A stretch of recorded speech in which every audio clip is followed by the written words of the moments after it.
அனைவருக்கும் வணக்கம். எப்படி வெள்ளை சட்டை குறியீடு? ஆமாம். அதாவது இனிமேல் அரசியல் வீடியோ போடுறதா இருந்தால் வெள்ளை சட்டை போட்டுக்கலாம், என்டர்டெயின்மெண்ட் வீடியோ போடுறதா இருந்தால் கலர் கலராக டிஷர்ட் போட்டுக்கலாம் அப்படின்ட்டு ஒரு பிளான். ஏன் இந்த திடீர் மாற்றம் அப்படின்னா ஒன்றும் இல்லைங்க. நமக்கு வேண்டப்பட்டவர்கள், வெல்விஷர்கள், நம்முடைய கமெண்ட் செக்ஷனில் இருக்கக்கூடிய நம்முடைய நண்பர்கள்னு சொல்லி நிறைய பேர் எப்பா கொஞ்சம் ப்ரொஃபஷனலாக அரசியல் பேசும்போது அப்படி அப்படி கெட்டப்பா இருப்பா அப்படிங்கிற மாதிரி சொன்னாங்க. சரி, நானும் போயிட்டு நேற்று 2 வெள்ளை சட்டையை வாங்கிட்டு வந்து போட்டுட்டு கண்ணாடியில் பார்த்தா டக்குன்னு டெல்லி கணேஷ் அவர்கள் ஒரு படத்தில் சொல்கிறது தான் ஞாபகம் வந்துருச்சு. வெள்ளை சட்டை போட்டால் ரொம்ப யோக்கியம் அப்படின்ற மாதிரி தெரிஞ்சிருமா, அதான் பொறுக்கின் மூஞ்சில எழுதி ஒட்டியிருக்குது அப்படின்னு சொல்லுவார்ல, அதுதான் நம்ம கண்ணுக்கு தெரிஞ்சது கண்ணாடியை பார்க்கும்போது. ரைட்டுங்க. இப்போ நம்ம விஷயத்துக்குள்ள வந்துடலாம்.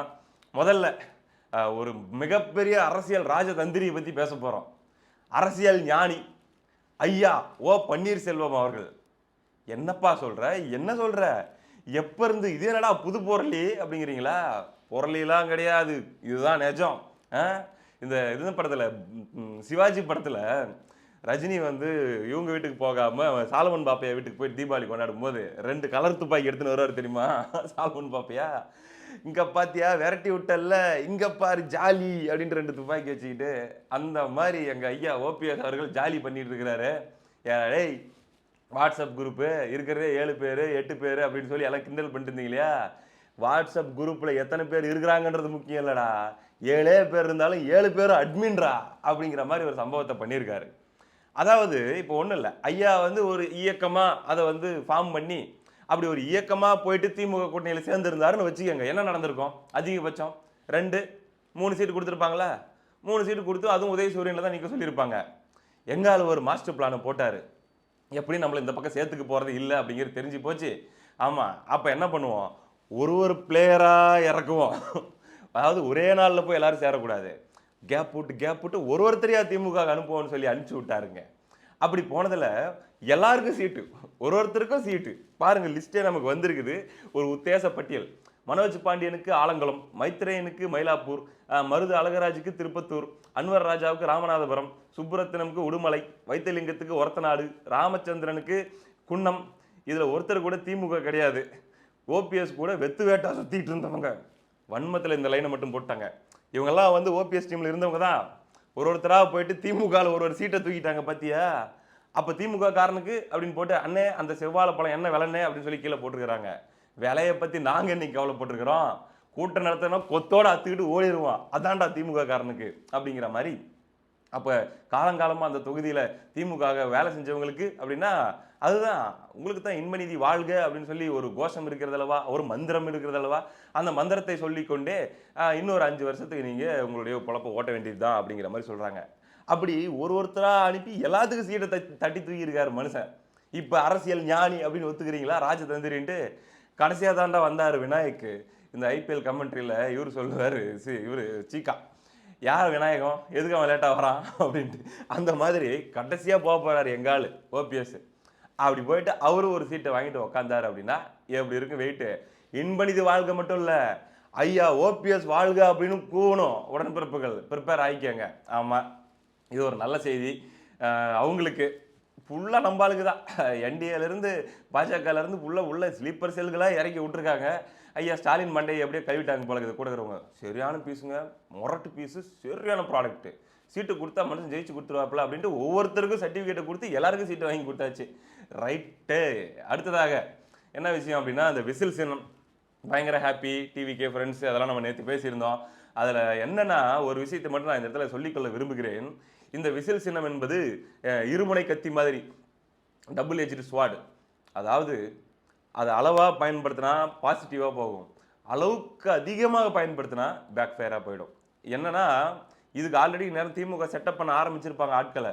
ஐயோயோ தூங்க முடியலைங்க, நியூசன்ஸ் பண்ணுறாங்க, எங்களுக்கு ஏற்கனவே நாங்கள் பேஷண்ட்டுங்க, எங்கள் மனுஷன் நாங்கள் படுத்துட்டு இருக்கிறதா தூங்குறதா வேண்டாவா, இப்படி விசிலாக அடித்து தொல்லை பண்ணுறாங்க, இதுக்காகவே இவங்க வரக்கூடாது அப்படின்னு சொல்லி பாட்டிகள் முதல் அப்பார்ட்மெண்ட்டில் வசிக்கிற தாத்தாக்கள் வரை இந்த நேரத்தில் விசில் அடித்து தொல்லை பண்ணுறாங்க அப்படின்ட்டுலாம் சொல்லி பல வீடியோக்கள் போட வைக்கிறதுக்கான வாய்ப்பு இருக்குது. அதனால் விசில் சின்னத்தை சரியான அளவில் பயன்படுத்தி உங்களுடைய வேலைகளை செய்யுங்கள் என்று ஒரு சின்ன முன்னெச்சரிக்கையாக சொல்லிக்கிறேன். அடுத்ததாக 3வது விஷயத்துக்கு நம்ம போயிடலாம். NDA alliance. இந்த என்டிஏ அலைன்ஸு மிகப்பெரிய அளவில் அந்த எதிர்பார்க்கவே இல்லைங்க. அந்த ஒரு நாளில் ஒரே நாளில் எப்படி ஒரு விஷயம் நடக்கும் அப்படின்னு சொல்லி என்டிஏ பற்றி ஆல்ரெடி நியூஸ் ஃபாலோ பண்ணிட்டு இருக்கிறவங்களுக்குலாம் தெரியும். இப்போ நம்மளாம் எதிர்பார்த்தது தான் இப்படி ஒரு சம்பவம் நடக்கும் அப்படின்ட்டு. ஆனால் ஆப்போசிட்டில் இருக்கிறவங்கலாம் எதிர்பார்க்கல. நிறைய பேர் இவங்க அங்கே போயிடுவார், இவர் இன்னொரு பக்கம் போயிடுவார், இப்படி போயிடுவார். மொத்தத்தில் வந்து கூட்டணிக்கு ஆள் இல்லாமல் இவங்க ஒரு மாதிரி சிங்கி அடிக்க போகிறாங்கன்ற மாதிரி தான் இருந்துச்சு. அதுவும் டிடிவிலாம் வாய்ப்பே இல்லை அப்படின்லாம் சொல்லி உருட்டிட்டு இருந்தாங்க. அண்ணாமலை அவர்களை வச்சு ஒரு பெரிய கேம் நடந்துட்டு இருக்குது. அவர் எப்படியும் கூட்டணி சேர விடாமல் உடச்சிட்டு போயிடுவார் அப்படின்ட்டு. அதுக்கப்புறம் டெல்லியில் கூப்பிட்டு மந்திரிச்சு விட்டு எல்லாம் நடந்ததுக்கப்புறம் பார்த்தீங்கன்னா எல்லாரும் ஒருத்தரா அப்படியே அசம்பிள் ஆகு. தாய் வழி வந்த சொந்தங்கள் எல்லாம் ஓரணி நின்று நேர் வழி சென்றால் அந்த கான்செப்டில் ஒன்றா இணைஞ்சி பார்த்தா மாற்றி மாற்றி வாழ்த்துகிறாங்க. இவர் பார்த்தா டிடிவி இபிஎஸ் அவர்களை வாழ்த்துறாரு, இபிஎஸ் டிடிவியை வாழ்த்துறாரு. அதை விட சரிப்பா அவங்களாச்சும் தலைவர்கள் அரசியல் ரீதியாக வாழ்த்துக்கிறாங்கன்னு பார்த்தா நம்ம கீழே இருக்கிற நேற்று வரைக்கும் வண்டையா டிடிவி அவர்களை திட்டிட்டு இருந்த ஆளுங்கெல்லாம் கூட, நேற்று வரைக்கும் இபிஎஸ் அவர்களை வண்டையா திட்டிட்டு இருந்த டிடிவி சைடு ஆளுங்கெல்லாம் கூட பயங்கரமாக பாச மலையை பொழிய ஆரம்பிச்சிட்டாங்க. அது அதிமுக காரங்கெல்லாம், ஏய் எவனாச்சும் டிடிவி அண்ணனை பற்றி தப்பாக பேசுனீங்க அவ்வளோத்தான், யோ நீ தானே முந்தானியத்து வரைக்கும் தப்பாக பேசிட்டு இருந்த அப்படின்னா எப்போ, யார் சொன்னது, அது தவறான செய்தி, உண்மைக்கு மாறான புறம்பான தகவல், எங்களுடைய வெற்றியை பொறுக்க முடியாமல் எதிரிகள் செய்கின்ற சூழ்ச்சி அப்படிங்கிறாங்க.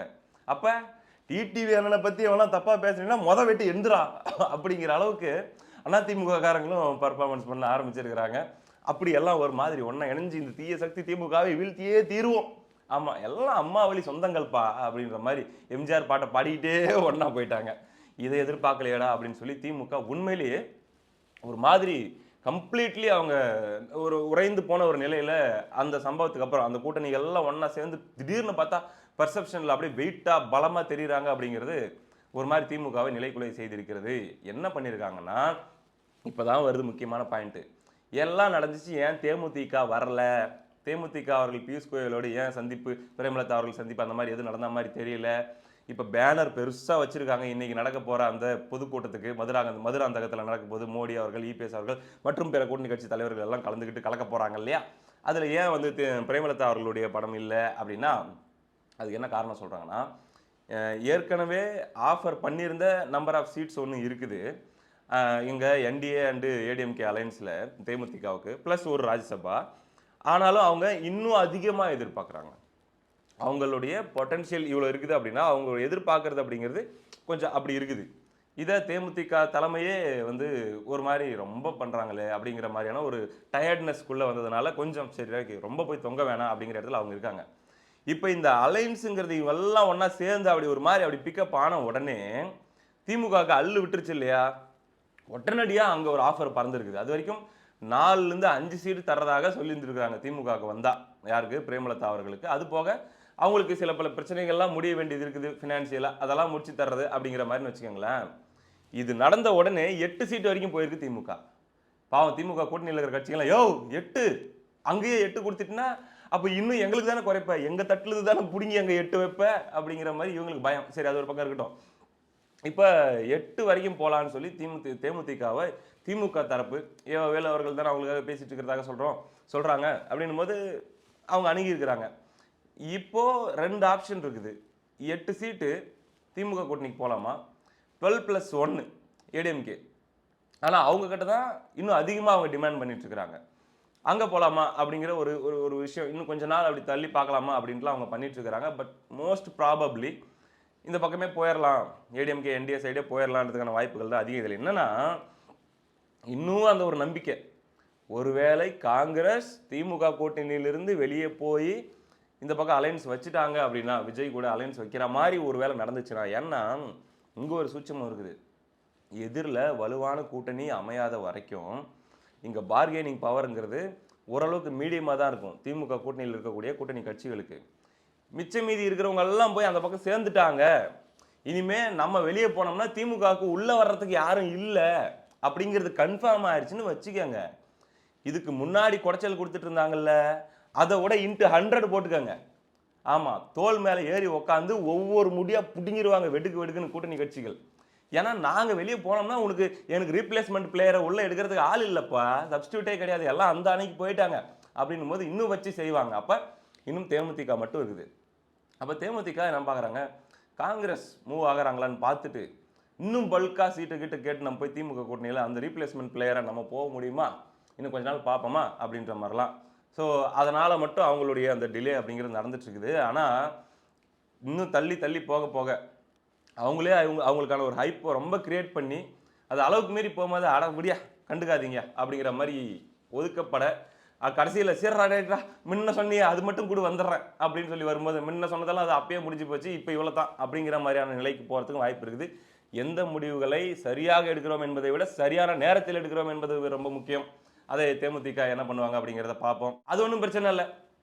இன்னைக்கு உள்ள பேச்சுவார்த்தை முடிஞ்சு இன்னைக்கு சாயந்தரமே கூட அந்த கூட்டத்தில் போய் கலந்துக்கிறதுக்கான வாய்ப்பு இருக்குது. ஏடிஎம்கே என்டிஏ கூட்டத்தில் பேனரே அடிச்சிட்டாங்களப்பா, அவங்க ஃபோட்டோ அதில் இல்லையே, இந்த பக்கம் மாம்பழம் இருக்குது, அந்த பக்கம் குக்கர் இருக்குது, அவங்க எங்கே அப்படின்னு நீங்கள் கேட்கலாம். பேனர் தானே புதுசாக பிரிண்ட் பண்ணி மாற்றிக்க வேண்டியது தான். இந்த மாதிரி பல சம்பவங்கள் நடந்திருக்குது இல்லையா? வட்டமாக அவங்க ஃபோட்டோவை மட்டும் திருப்பி ஒட்டிக்க வேண்டியது தான் கூடுதலாக அதுலேயே. இதில் போய் என்ன இருக்குது அப்படின்ற மாதிரிலாம் கூட சொல்கிறாங்க. இது வைகோ எக்ஸாம்பிள் வச்சு சொன்னாங்க. 2006 எலெக்ஷனில் அப்படி தான் திமுக கூட்டணியில் உறுதியாக வைகோ வருகிறார் அப்படின்னு சொல்லி கட் அவுட்லாம் வச்சிட்டாங்களாம். அன்றைக்கி அங்கே ஒரு பொதுக்கூட்டம் நடக்கிற மாதிரி இருக்குது. அங்கே கட் அவுட்லாம் வச்சுட்டாங்க திமுக சைடில், திமுக உடன்பிறப்புகள்லாம். காலையில் லைவ் போடுறாங்களாம், வைகோ கிளம்பி விட்டார் எங்கே மாநாட்டுக்கு, திமுக கூட்டத்துக்கு போகிறதுக்கு கார் புறப்பட்டு விட்டது, இதோ சென்று கொண்டிருக்கிறார் அப்படின்ட்டு லைவ்ல அப்பெல்லாம் சன் டிவி இதெல்லாம் இருக்குல்ல ஓடிட்டு இருக்கிறாங்களாம். புறப்பட்டு விட்டார், சென்று கொண்டிருக்கிறார் மாநாட்டை நோக்கி அப்படின்ட்டு போயிட்டே இருக்கும்போது திடீர்னு வண்டி திரும்புகிறது அப்படின்னாங்களாம். வண்டி அப்படியே திரும்பி நேராக போயஸ் கார்டனுக்கு போகுது, வண்டி போயஸ் கார்டனை நோக்கி போகிறது அப்படின்னு சொல்லி எல்லாரும் ஷாக் ஆயிடுறாங்க. பார்த்தா போயிட்டு டக்குன்னு கூட்டணி அங்கே போட்டாரு. இந்த பக்கம் அவருக்கு வச்சிருந்த கட் அவுட்லாம் போட்டு உடன்பிறப்புகள் உடைக்க அப்படியான சம்பவங்கள்லாம் அரசியலில் நடக்கும். அதனால எனி டைம் என்ன ட்விஸ்ட் என்ன டர்னிங் பாயிண்ட் வேணா நடக்கும் இந்த எலெக்ஷன் டைம்ல. ஜாலியாக பார்த்து என்ஜாய் பண்ணுங்க அப்படிங்கிறாங்க. பார்ப்போம் தேமுதிக வண்டி எந்த பக்கம் திரும்புது அப்படின்ட்டு. இது ஒரு விஷயம். அடுத்ததாக இன்னொரு முக்கியமான ஒரு சம்பவம் இன்னைக்கு நடப்பதற்கான வாய்ப்பு இருக்கிறது. என்னது? ஃபர்ஸ்ட் ஒரு லெட்டர் அமிச்சோம் இடியிலிருந்து KN நேரு அவர்கள் சம்மந்தமாக எஃப்ஐஆர் போடுங்கன்னு சொல்லி. உடனே டிஜிபிக்கு உடம்பு சரியில்லைன்னு போய் அவர் அட்மிட் ஆகிட்டாரு அப்படி இப்படின்ட்டு எதையோ பண்ணி அதை வளர்த்தி விட்டீங்க. மறுபடியும் அதோட இன்னும் முரட்ட லெட்டராக ஒன்று அனுப்பிச்சு அதோட பெரிய நம்பர் ஆஃப் ஊழல் நடந்திருக்குது அப்படின்லாம் சொல்லி இது வந்து ஒரு பனிப்பாறையின் அல்லது ஒரு பனிமலையின் ஒரு முனைதாயா இந்த 1028 கோடி அப்படிங்கிறது உள்ள பெரிய மலையே இருக்குது. எஃப்ஐஆர் மட்டும் போட்டு கொடு அப்படின்னு சொல்லி கேட்டு எஃப்ஐஆர் மட்டும் நீ போடல இதுக்கெல்லாம் நீயும் துணை போறன்னு அர்த்தம் அப்படின்லாம் கூட இடி சொல்லி அப்பையும் அப்படின்ற மாதிரி எஃப்ஐஆர் போடாமல் இருந்து திருப்பி இப்போ முந்தா நேற்று 3வது லெட்டரும் அனுப்பிச்சு இப்படிலாம் இருக்கக்கூடிய இந்த சூழலில் இன்னைக்கு ஏடிஎம்கேவுடைய என்ன சொல்கிறது பொறுப்பாளர் இன்பதுரை அவர்கள் இப்படி இத்தனை வழக்குகள் இத்தனை லெட்டர்கள் வந்தும் இது போடாமல் எஃப்ஐஆர் போடாமல் இருக்கக்கூடிய இந்த ஒரு நிகழ்ச்சி இந்த ஒரு நிகழ்வு சம்பந்தமாக கோர்ட்டுக்கு ஏற்கனவே அவர் போட்டிருந்தாரு ஹைகோர்ட்டில். இன்னைக்கு அது விசாரணைக்கு வருகிறது. ஒருவேளையில இல்லை பெரும்பாலும் இன்று உத்தரவு வர வாய்ப்பு இருக்கிறது. ஏன் எஃப்ஐஆர் போடாமல் இருக்கிறீங்க? ஏன்னா எஃப்ஐஆர் என்பது ஒரு முதல் தகவல் அறிக்கை தான். அது ஒன்றும் அவங்கள குற்றவாளின்லாம் சொல்கிற விஷயம் கிடையாது. அதனால் எஃப்ஐஆர் மட்டும் போடுங்க அப்படின்னு சொல்லி இன்னைக்கு உயர்நீதிமன்றத்தில் உத்தரவு வரலாம். அப்படி உத்தரவு வந்தால் எஃப்ஐஆர் போட்டுத்தான் ஆகணும். அப்படி எஃப்ஐஆர் மட்டும் போட்டு விட்டால், அதாவது இந்த ஜனவரி தாவேக்காவுக்கு, பிப்ரவரி திமுகவுக்குன்னு சொல்லி ஒதுக்கி வச்சிருக்குது டெல்லி அப்படின்லாம் உருட்டிட்டு இருந்தாங்க இல்லையா? தாவேக்கா ஓரளவுக்கு அவ்வளோதான் தாண்டி வந்துட்டாங்க. அவங்களுக்குள்ள அந்த மறுபடியும் அந்த பாசிட்டிவிட்டின்றது ஸ்டார்ட் ஆயிடுச்சு. அடுத்து பிப்ரவரி திமுகவுக்கு அப்படிங்கிறத நம்மளும் கன்ஃபார்ம் பண்ணிக்கலாம். என்ன நடக்குது அப்படிங்கிறத பார்த்துடலாம்.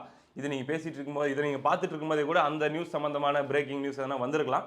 வந்துச்சுன்னா அடுத்த வீடியோ பண்ணிடுவோம். ஆமாம், அடுத்த நிகழ்ச்சியில் சந்திப்போம். நன்றி.